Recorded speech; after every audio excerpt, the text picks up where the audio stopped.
Time with the host of the podcast, Black on the Air, Larry Wilmore, and the Republican Congressman from Florida's 19th District, Byron Donalds. Byron, Larry.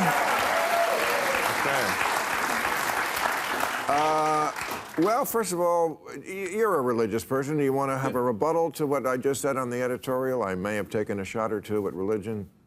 Two things. First, you don't have to believe in God to see God's miracle in your life from a believer. Whether you're an atheist, no matter what you believe in, whether I even like you or not, I can recognize the fact that something happened that stayed you away from death or pain or a grave circumstance. I equate it to the hand of God moved on your life. That's the first thing. Second thing, you kind of made it sound like Donald Trump is Thanos, man. Like, nobody's trying to make him into like a demigod. He doesn't have the magical gauntlet. But you do got to recognize the fact that literally, and I talked to him about it, the way he turned his head at the podium, which he typically will do, it was this much. And you have to acknowledge that it's not just luck. I do believe millions of Americans that's just luck. God's hand is on it. I mean, that's the difference between how we see it. But, okay.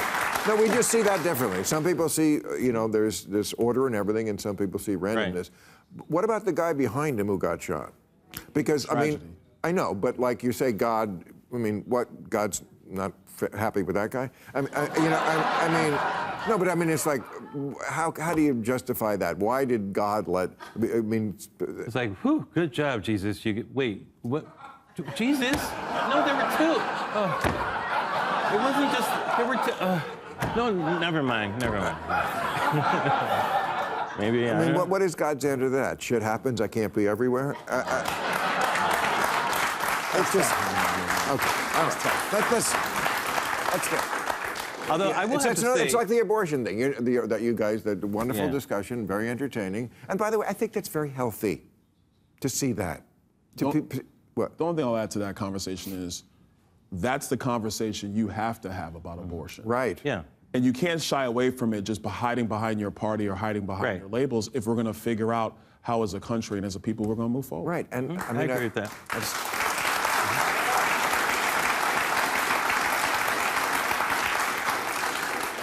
Is the Trump shooter, who has been described as a quiet, lonely kid who was bullied in school, an example of how boys in America are in crisis?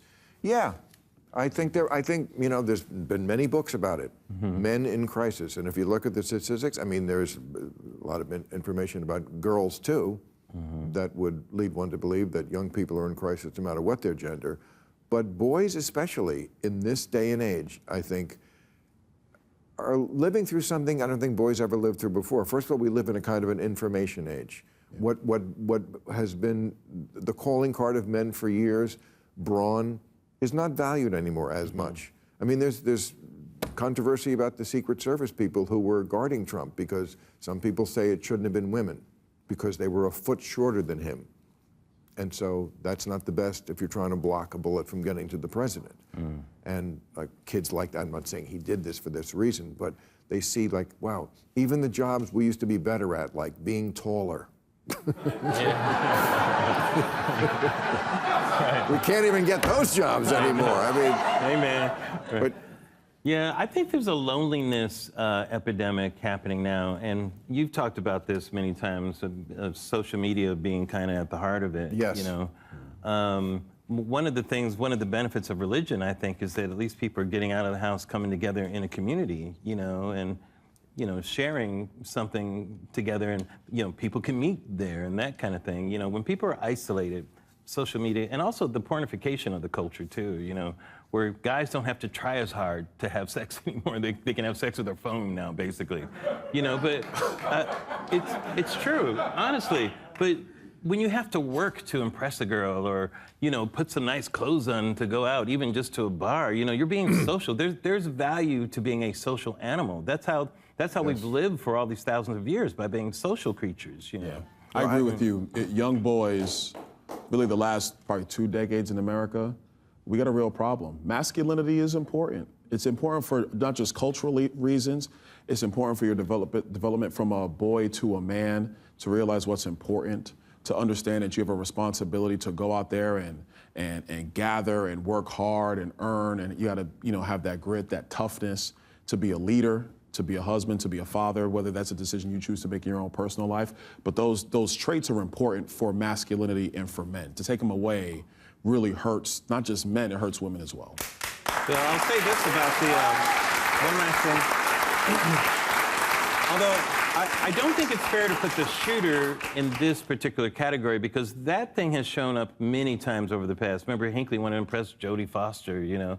But if you look at Lee Harvey Oswald, it's a lot of the same profile as this guy, you know, his personal profile. People that have done these types of acts over the years. I don't think it's all that. I think Lee Harvey Oswald was political. I mean, he was in Russia. We don't know which side, though, either, yeah. Well, yes. I mean, it's a little murky. I mean, he did purposely go to Russia. He married a Russian woman. Right. He was involved with the Communist Party. Yeah. I mean, you know, we don't know. Yeah. But this kid, I mean, all they know is that he was looking at stuff about Biden as well as Trump. I think he would have shot whoever showed up that day. Yeah, it's like the kid who shot the people in the movie theater. Yeah. Or, you know, Columbine and some of these other things, you know, some of these profiles of kids. But yeah, it's not a big disagreement. I'm just pointing out some of these profiles there. All right. What do you think, what are your thoughts, panel, on NBC pulling Morning Joe, oh yeah, from the air on Monday? Thank God, no.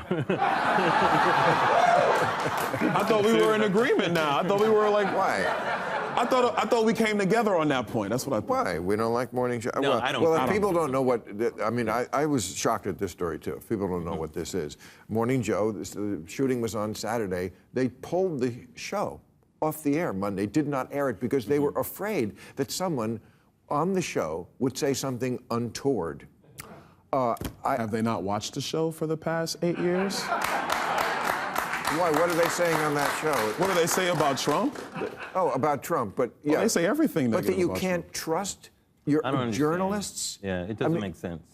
I mean, this would be like if Walter Cronkite, the day of the Kennedy assassination, the Flash from Dallas, I shouldn't really say anything. Something happened there. I'll hear.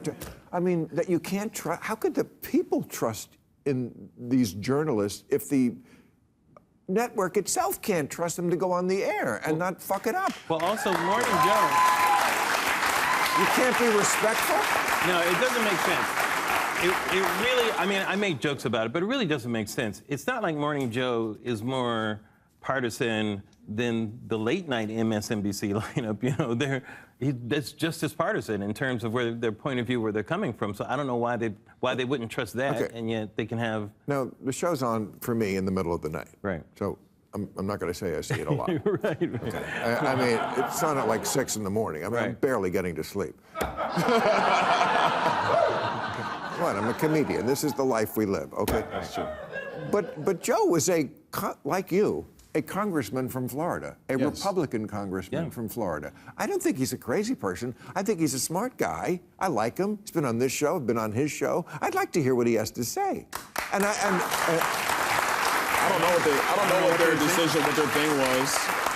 I would say. Has Joe become that far left I don't think so. in your view? No, but even if he's he that has- anti-Trump though. No, but even if he has, Well, so who am I. cares? You know, he's not some crazy person that Right. you suddenly realize, who's this crazy person we have on TV? Well, you're the one that put him on. Why, you know, you're just realizing this person shouldn't be on television? If, No, of course if not. NBC can't trust the show going on, it's because they already know that the show has a very strong anti-Trump viewpoint. And so maybe they said, you know what, we can't take a chance. I don't want to speak for them. No, I don't know. That's exactly what it sounds like. I just think it's ridiculous. But what do I know? I'm on vacation. Thank you, everybody.